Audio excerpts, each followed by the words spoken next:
अस्सलामुअलैकुम, welcome to my channel. तो आइए सुनते हैं आज की वीडियो में एक पुरअसरार दरख्त की सच्ची और नाकाबिले यकीन कहानी। हशाम किधर हो आप बेटा? मैं अपने बेटे को आवाज़ें देती बाहर सहन में निकल आई।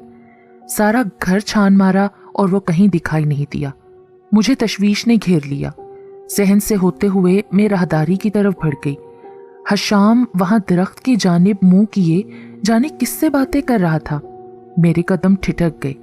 मैं परेशानी और खौफ की मिली जुली कैफियत से दो चार उसकी जानिब बढ़ी। हशाम, करीब पहुंचकर उसके शाने पर हाथ रखा तो वो झटका खाकर परे हटा। मेरी तरफ देखा और फिर दरख्त की तरफ देखते हुए गहरी सांस खारिज करके वो अगले लम्हे पुरसकून हो चुका था। क्या बात है बेटा, आप किससे बातें कर रहे थे? मैंने हरासा निगाह दरख्त पर डालकर थूक निगलते हुए पूछा। वो अम्मी। हाँ बोलो बेटा, मैंने उसकी हिम्मत बंधाई। मम्मी, मुझे खुद कलामी की आदत है, उसने कमजोर से लहजे में कहा। मैं काफी देर तक उसके चेहरे पर निगाहें गाड़े खड़ी रही।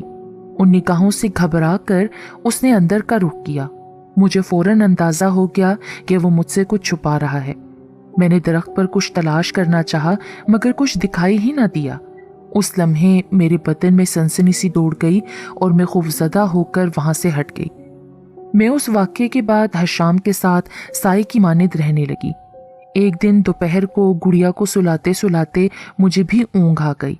जाने क्या हुआ कि हड़बड़ा कर नींद से जागी और हशाम को देखने के लिए बाहर की जानिब लपकी। आज भी वो मुझे उसी दरख्त के नीचे खड़ा मिला था। मैं दीवार की ओट से उसकी हरकतों सकनात का जायजा लेने और बातें सुनने की कोशिश करने लगी। वो दरख्त की तरफ मुंह ऊंचा किए ऐसे बोल रहा था जैसे वहां कोई बैठा हो। अच्छा दोस्त, चलता हूं, फिर मुलाकात होगी। हशाम ने इल्वदाई हाथ हिलाया और मुखालिफ जानिब चल दिया। मैं तो दहशत ज़दा सी होकर वहां से हट गई। पिछले माह ही हम इस मकान में शिफ्ट हुए थे। ससुर की वफात के बाद जायदाद का बंटवारा हुआ तो अपने हिस्से की रकम और जमा पूंजी से ये मकान खरीद लिया। ये कॉर्नर का मकान है जिसकी 2 दीवारें सड़क से लगती हैं। सड़क किनारे लगा जामुन का दरख्त आधे से ज्यादा हमारे घर पर झुका हुआ था। हवा चलती तो राहदारी सूखे पत्तों से भर जाती। वकार को बार बार कह चुकी थी कि इस दरख्त को कटवा दें। आजकल मुझे बिल्कुल फुर्सत नहीं, जैसे वक्त मिला कटवा डालूंगा। वो हमेशा ही टाल जाते थे। मैं भी सब्र के साथ वकार को फुर्सत मिलने का इंतजार करने लगी। अब तो इस दरख्त को कटवाना ही पड़ेगा। इस पुरअसरार दरख्त के साथ अब गुजारा मुश्किल है। हशाम मेरा अकलौता बेटा है, मैं उसे खोना नहीं चाहती। कमरे में आकर मैं खौफजदा सी बेड पर बैठी खुद को अगले कदम के लिए तैयार करने लगी। वकार, वो आपसे दरख्त कटवाने को कहा था ना? मैं थक गई हूँ यार। राहदारी के दिन में 2-3 बार सफाई करनी पड़ती है। रात के खाने पर मैंने मेज पर बैठते ही किस्सा छेड़ दिया। हशाम को शदीद झटका लगा था। अम्मी, आप परेशान ना हो, मैं कर दिया करूंगा, वैसे भी स्कूल से छुट्टियां ही हैं। वो दरख्त बचाने के लिए परेशान नजर आने लगा। नहीं बेटा, कितनी बार करोगे? इस दरख्त को अब कट ही जाना बेहतर है। मैं अपने अंदर के खौफ को छुपाए बज़ाहिर आम से अंदाज में कहती अपनी प्लेट में सालन निकालने लगी। वो कुछ देर यूं ही बैठा रहा, फिर उठकर चला गया। खाना भी ठीक से नहीं खाया था, मगर मैंने रोकना और सवाल जवाब करना मुनासिब न समझा। वकार वैसे ही अपने काम काज में इतने उलझे हुए थे कि उन्होंने हशाम पर तवज्जो ही ना दी। वकार, दरख्त कटने का काम जितनी जल्दी निमट सकता है ना, निमटा दीजिए, मैंने इल्तिजाया लहजे में कहा तो उन्होंने सर असबात में हिला दिया। मैंने इत्मीनान भरी सांस खारिज की। मैं सहन में खड़ी थी कि मुझे फलक शगाफ चीख सुनाई दी। मैं घबरा कर बाहर गली में निकल आई। सामने दरख्त पर पत्तों की बजाय खौफनाक चेहरे लटक रहे थे और आसपास हर जगह खून बिखरा पड़ा था। उन चेहरों ने मुझे देखा तो मेरी जानिब हुमकने लगे। मैं भाग जाना चाहती थी मगर मेरे कदम मुंजमद हो गए थे। मैं चीखना चिल्लाना चाहती थी मगर आवाज हलक में अटकी हुई थी। मुझे तो सांस लेने में भी दुश्वारी महसूस हो रही थी।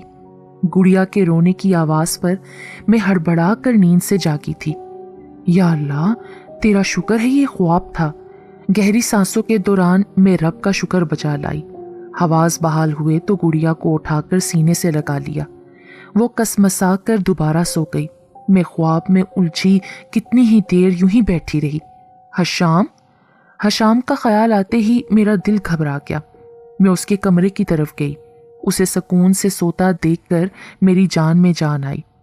गहरी सांस खारिज करके मैं जमीन पर गिरने के से अंदाज में बैठ गई। या अल्लाह, ये कैसा इम्तिहान है। तेरी ये बंदी किसी इम्तिहान के लायक नहीं। मुझे किसी आजमाइश से दो चार न करना। मैं रूहानसी होकर अल्लाह ताला से मनाजात करने लगी। तबीयत संभली तो अपने कमरे में लौट आई। बाकी रात आंखों में कटी। वकार, ये दरख्त। वो घर से निकलने लगे तो मैंने याद दहानी करवाई। वो धीमी सी अंदाज में सर हिलाकर चले गए। मैं किचन में खड़ी बर्तन धो रही थी कि दरवाजे पर दस्तक हुई। जी, कौन है? कई बार पूछने पर भी जवाब नहीं आया।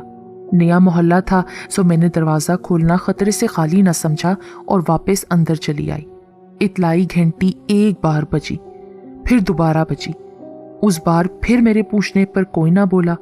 अब मैंने मुस्तहकम इरादा बांध दिया कि चाहे जितनी बार भी घंटी बजे, मैंने बाहर नहीं निकलना। कदम अंदर की तरफ बढ़ते ही थे कि घंटी एक बार फिर बज उठी। जिस्म में सर्द लहर सी दौड़ गई। निगाहें बेइख्तियार दरख्त की जानिब उठ गईं। तज़बज़ब का शिकार अपनी जगह खड़ी रही। चंद लम्हे बाद कपकपाती आवाज में पूछा, कौन है? बाजी, मैं माली हूँ। वकार साहब ने भेजा है। कह रहे थे कि कोई दरख्त कटवाना है। जवाब आया तो मेरी अटकी हुई सांसें बहाल हुईं। कितनी बार पूछा कि कौन है, बोलते क्यों नहीं थे? तीसरी बार आई हूं दरवाजा खोलने। दरवाजा खोलते ही मैं उस पर बरस पड़ी। बाजी, मैं तो अभी आया हूं। पहली दस्तक दी है, पहले कोई और आया होगा, उसने मस्कीन सूरत बनाकर कहा। खुश्क होते हलक को थूक निकल कर तर करते हुए मैंने एक बार फिर डरते डरते दरख्त की जानिब देखा। बाजी, परेशान ना हो, मुमकिन है बच्चे घंटी बजाकर भाग गए हों। यहाँ के बच्चे भी बहुत शरारती हैं। मेरी असल परेशानी से बेखबर उसने गोया मुझे तसल्ली दी। कौन सा दरख्त काटना है और कितना काटना है? जड़ से उखाड़ फेंको। उसके सवाल पर मैंने दरख्त की तरफ इशारा करते हुए जहरखंद लहजे में कहा, जड़ से निकालना है तो मुझ अकेले का काम नहीं बाजी, भड़ई की मदद दरकार होगी। मैं 10 मिनट तक भड़ई को लेकर आता हूँ। मैंने उसकी बात पर महज सर हिला देने पर इक्तफा किया। थोड़ी देर बाद वो दोनों आदमी दरख्त का जायजा ले रहे थे। बाजी, इसकी जड़ें तो बहुत फैली हुई हैं, आपकी दीवार के नीचे तक हैं। इसे निकालने के चक्कर में दीवार भी गिर सकती है। कोशिश तो करें आप लोग। बाजी, दीवार को नुकसान पहुंचे बिना ये काम होता नजर नहीं आ रहा, माजत ख्वाह लहजे में माली ने कहा। अच्छा चलो फिर, जहां तक मुमकिन है दरख्त काट डालो, मैंने कदरे तवक्कुफ के बाद कहा। जी बेहतर। वो दोनों बंदे सर हिलाते हुए दरख्त की तरफ चले गए और मैंने अंदर का रुख किया कि सारे काम अधूरे धरे थे। ये कैसी आवाज है? हशाम बरकी आरी की आवाज सुनकर मेरे पास किचन में चला आया। कुछ नहीं, जाओ अपने कमरे में जाकर पढ़ो। मैंने उसे टालना चाहा। इसी असना में जोरदार चीख सुनाई दी और मैं हशाम घबरा कर बाहर भागे। सामने का मंजर दिल दहला गया। बढ़ई जमीन पर गिरा बुरी तरह से चिल्ला रहा था। उसका एक हाथ बदन से जुदा होकर दूर गिरा पड़ा था और आरी खून से लथपथ थी। माली सकते के से आलम में पास खड़ा था। रात का ख्वाब मेरी आंखों के सामने रोशन हो चुका था। हशाम ने फुर्ती दिखाई, फौरन एम्बुलेंस को कॉल कर दी। माली को भड़ई के साथ रवाना किया और वकार को भी इतला कर दी। वो सीधा अस्पताल पहुंच गए। बढ़ई बेचारा माजूर हो चुका था, जिसका हम सबको बेहद अफसोस था। उस रोज हुआ क्या, किसी को कुछ समझ नहीं आ सकी थी। बढ़ई का कहना है कि उसने जैसे ही आरी दरख्त पर चलाना चाही, आरी का रुख जाने कैसे उसकी तरफ हो गया। जिस हाथ में आरी थी वही कट गया। चंद दिन सब अफसुर्दा रहे। बढ़ई के इलाज की जिम्मेदारी वकार ने उठा ली थी।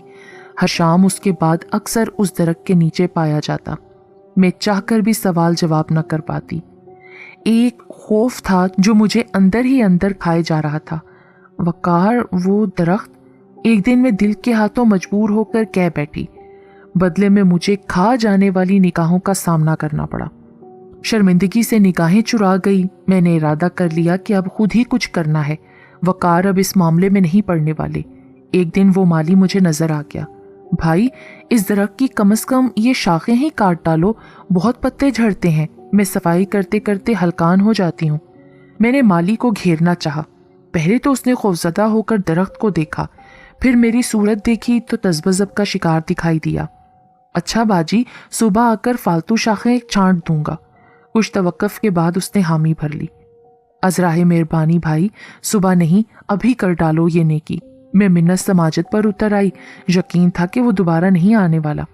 अच्छा ठीक है, उसे शायद मुझ पर तरस आ गया। उसने मेरे से स्टूल मंगवाया।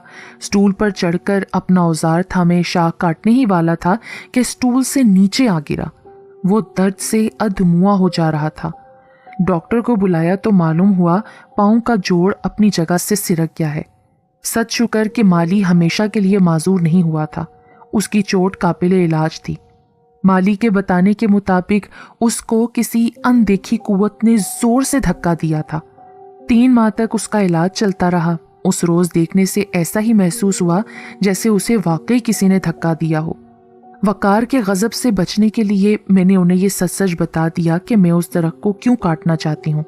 पहले तो वो भी खासे परेशान हुए, फिर बहुत सोच विचार के बाद उन्होंने यही फैसला किया कि जब वो मखलूक हमें कोई नुकसान नहीं पहुंचा रही तो हमें भी ऐसा कोई कदम नहीं उठाना चाहिए। हो सकता है कि उस दरख्त पर जिन्नात बसते हों। हमें अपनी हिफाजत के लिए कुरानी आयात का विर्द हर पल अपनी जुबान पर रखना चाहिए। इस वाक़े को 12 साल बीत चुके हैं। मेरा बेटा हशाम आज भी उस दरख्त के साथ वक्त बिताता है।